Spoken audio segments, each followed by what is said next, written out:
bem? Aqui é a professora Zilrine, sou professora de Geografia e nós vamos ver então, continuar vendo, né? Estamos estudando sobre a gênese, né? O começo, né?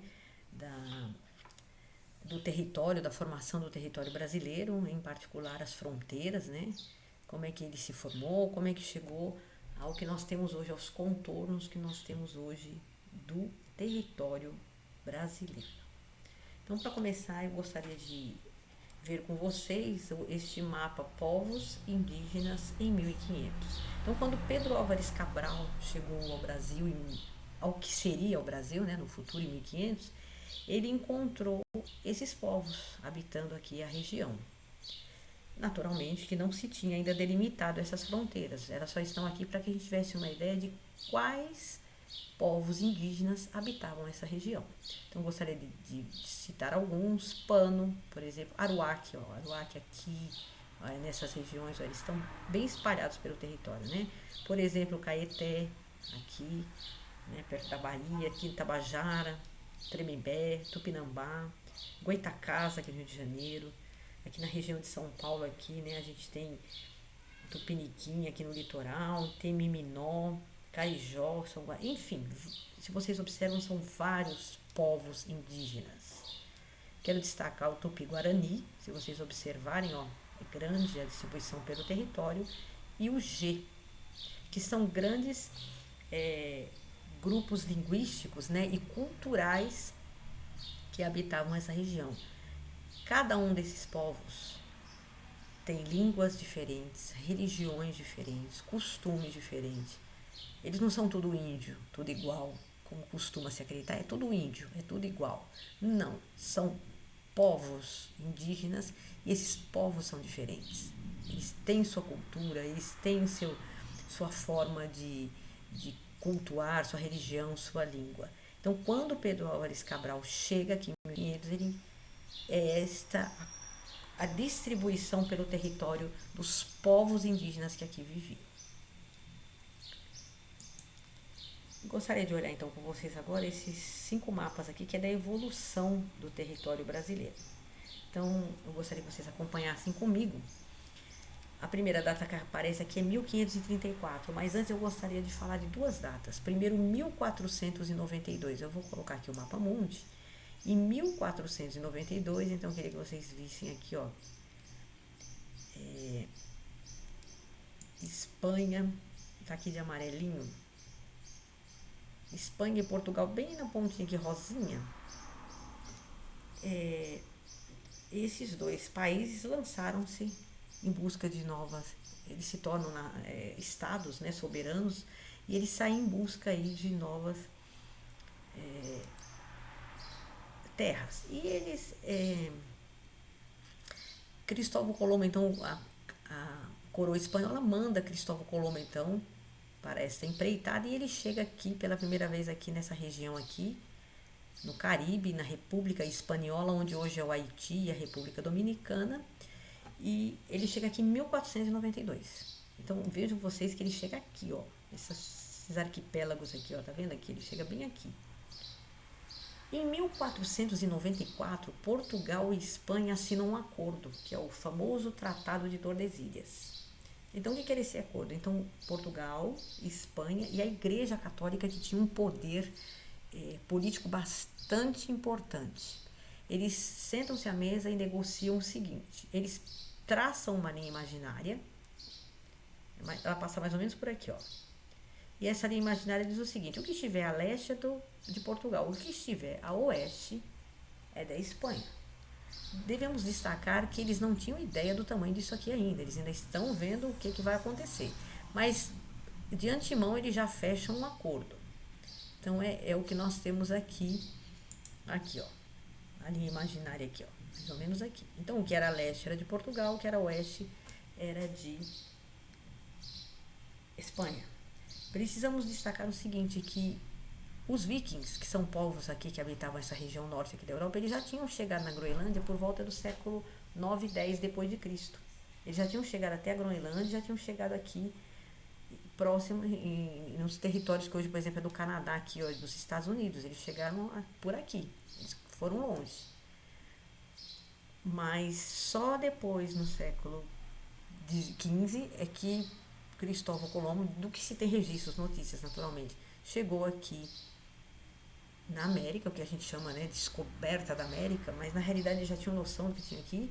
E em 1500, Pedro Álvares Cabral chega aqui, né, no litoral baiano, do que nós chamamos hoje de Brasil.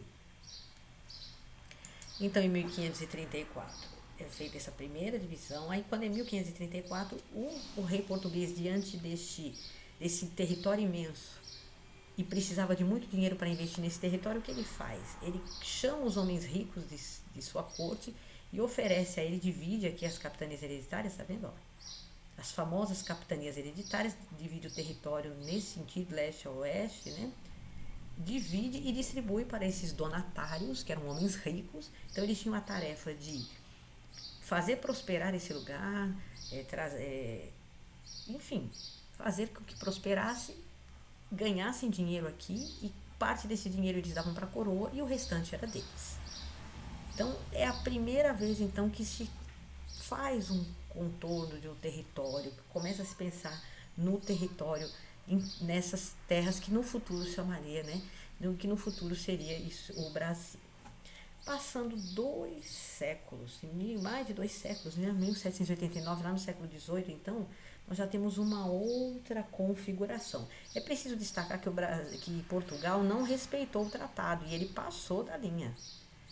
E por causa disso foram feitos mais 2 tratados. O Tratado de Madrid, em 1750, e o Tratado de Santo Ildefonso e Ildefonso em 1777. Eu vou repetir então. Portugal não respeitou, então Espanha e Portugal novamente sentaram-se à mesa para negociar e fizeram o Tratado de Madrid em 1750 e o Tratado de Santo Ildefonso em 1777. Então, em 1789 já se tem essa outra configuração aqui do Brasil. E aqui então nós temos já a divisão em províncias.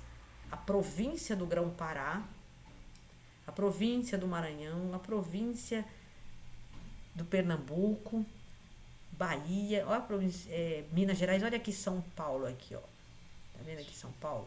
Então, a província de São Paulo, Goiás, aqui com outra grafia, se vocês olharem, ó. Do Mato Grosso. Aqui em 1779, porque essa data que foi quando aconteceu a Inconfidência Mineira, né, lá do Tiradentes, dele com os mineiros, né? Então, quando acontece a Inconfidência Mineira, é essa a configuração, e a divisão política é essa interna, em províncias. 100 anos depois, em 1889, com a proclamação da República, então, a configuração territorial é basicamente a mesma, se vocês olharem, mas internamente a coisa já mudou. Por exemplo, São Paulo, olha como estava São Paulo aqui, olha como é que ele está, já é o que nós temos hoje. E aí passa então a ser chamado de estados. Então é o estado do Amazonas, o estado do Pará, o estado de São Paulo, o estado do Rio Grande do Sul. Então aqui em 1889 que aparece essa questão dos estados. Em 1943, que é no governo de Getúlio Vargas, vocês observem então que nós já temos a configuração atual. Veja você que aqui nós não temos o Acre, mas aqui o Acre já aparece. Então, em 1904, o Brasil comprou, né, assinou lá, celebrou um acordo com a Bolívia e comprou da Bolívia o Acre. Depois de algumas discórdias entre os dois países, chegou-se a um acordo e em 1904, através do Tratado de Petrópolis, o Brasil comprou essa região. Então ficou em 1943, quando Getúlio Vargas está no poder, é isso que nós temos. E Getúlio Vargas, ele tomou algumas providências, ele criou o território do Iguaçu, o território de Ponta Porã, o território do Guaporé, o território do Acre e do Rio Branco e do Amapá, e o objetivo desses territórios era a segurança nacional. Então aqui foram colocados postos das Forças Armadas, né, para que o território fosse guarnecido, né, fosse guardado nas suas fronteiras. Então, o Getúlio Vargas tomou essas providências. Depois de seu governo, esses territórios desapareceram. Lá com a Constituição de 88, esses territórios desapareceram, Guaporé e tal. E hoje você tem, por exemplo, Rondônia, onde era Guaporé, Ponta Porã, no Mato Grosso, e eles não existem mais. Eu quero destacar uma coisa. A capital do Brasil atualmente é o Distrito Federal aqui, Brasília, mas antes, aqui nesse período aqui, ela teve duas capitais, que foi o Salvador, aqui na Bahia, e depois o Rio de Janeiro, que vai ser capital do Brasil até 1960. O Rio de Janeiro é capital do Brasil de 1763, antes disso aqui, até 1960. E Salvador é capital do Brasil de 1549 até 1763. Eu achei interessante essa observação. O deslocamento da capital, ele vai acontecer por questões econômicas que depois nós vamos estudar, é o nosso próximo tema. E agora, atualmente, nós temos aqui Brasília. E com a Constituição de 1988, então, e aqui esse mapa é de 1990, é o mais atualizado que nós temos, com 27 unidades federativas, sendo 26 estados e o Distrito Federal aqui em Brasília. Então, com Brasília no Distrito Federal. Então, você tem o estado de Roraima, você tem o estado do Rio Grande do Sul, você tem o estado da Bahia e o nosso estado de São Paulo. Então, é essa a evolução nesses últimos anos. Então, num primeiro momento, você tem essa distribuição no território nacional de povos indígenas. Olha, antes da chegada dos portugueses, viviam por aqui 5 milhões de indígenas, 5 milhões de indígenas. Hoje, esse número é de aproximadamente 900 mil. Então, houve aí foi dizimada essa população, né? Essa população foi assassinada, ela foi perseguida, foi morta e ainda, infelizmente, é perseguida até hoje. E depois, então, com a chegada de Pedro Álvares Cabral, então nós temos essas configurações até chegar, essas formações territoriais, até chegar no que nós temos hoje. Espero que todos tenham compreendido. Qualquer dúvida vocês podem me chamar. E na sala de aula também a gente pode conversar mais sobre isso. Fiquem bem, se cuidem e até breve. Tchau.